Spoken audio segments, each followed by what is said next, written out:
Bonjour à tous. Donc le disque dur, bon, je pense qu'il y a de nombreuses vidéos qui traitent du sujet, mais bon, on peut quand même faire la nôtre, il n'y a pas de souci. Donc qu'il soit mécanique comme celui-ci, ou SSD comme on trouve de plus en plus, un disque dur, c'est un petit peu un élément qui est à la fois bon marché, mais qui peut être à la fois très embêtant, pour la simple et bonne raison qu'il peut lâcher sans prévenir, et ben, avec les conséquences qu'on connaît si on a des données importantes, du travail et compagnie. Et je dirais qu'aujourd'hui, c'est au moins une panne sur deux d'une machine qui démarre plus ou qui bug, quoi. Voilà. Donc, je vais vous montrer comment le tester vraiment de façon sommaire et la plus simple possible. Et tout simplement, les disques en général, depuis de nombreuses années maintenant, ils sont équipés de la fonction Smart, qui est en fait, pour faire ultra vulgariser, un journal de bord. Et certains logiciels savent lire le journal Smart pour savoir si le disque dur potentiellement il est bon, ou au contraire, il est plutôt pas terrible.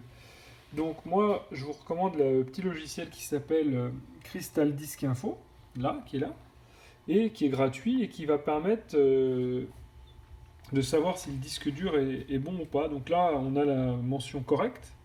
Donc ça ne veut pas dire qu'il tombera pas en panne, ça veut juste dire que à l'instant T, si vous sortez de chez le médecin, le disque est bon à tourner et ne présente pas de défauts majeurs enregistrés dans son journal. On a aussi sa température de fonctionnement et on va avoir le nombre de fois où il s'est allumé, donc power on, power off, et le cumul d'heures au total. Donc là, on est à 15 021 heures sur ce disque-là. Ça fait 625 jours. Bien sûr, c'est du cumulé.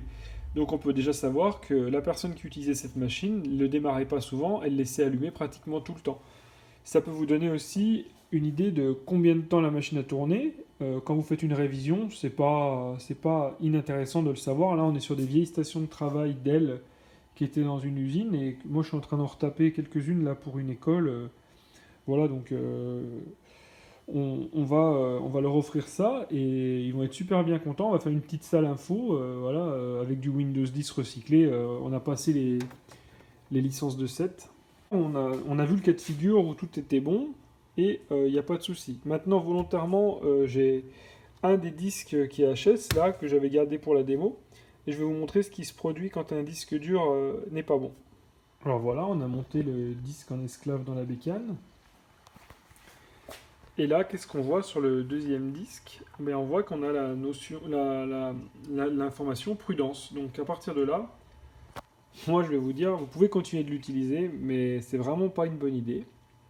Et sur le moyen terme ou le court terme, vous aurez des grosses lenteurs et une panne qui va tomber d'un coup. Parce qu'un disque dur, généralement, dans la courbe de panne, il descend pas comme ça tout droit. Il va faire comme ça une première chute et après à pic, hein, comme une falaise.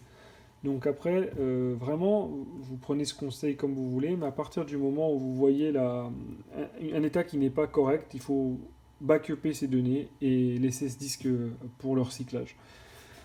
Ensuite, ça c'est une version du logiciel Crystal Disk Info qui est très bien. Il faut toujours prendre la version la plus récente parce que en fonction des firmware qui sont dans les disques durs, si vous avez un disque plus récent que le logiciel, vous pourrez trouver des erreurs fantômes, c'est-à-dire qu'il vous mettra prudence alors que c'est juste qu'il ne sait pas interpréter le journal comme il faut. Faites attention à ça, j'ai déjà vu des gens se faire piéger avec des vieilles versions qu'ils avaient sur leur bécane. Autre chose, là on est sur des PC où on a accès et c'est facile de tester le disque dur. Nous, au travail, on utilise un petit logiciel qui s'appelle Sentinel HDD, qui est une version payante, mais qui est beaucoup plus sensible que Crystal Disk, et qu'on peut faire booter en USB avant de réinstaller l'OS.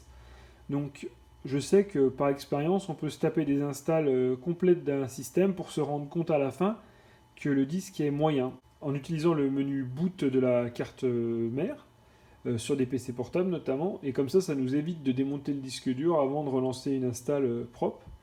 Et souvent, eh bien, on le fait pour rien, mais on va dire une fois sur 20, une fois sur 30, on a quand même un message qui dit qu'il y a potentiellement un souci.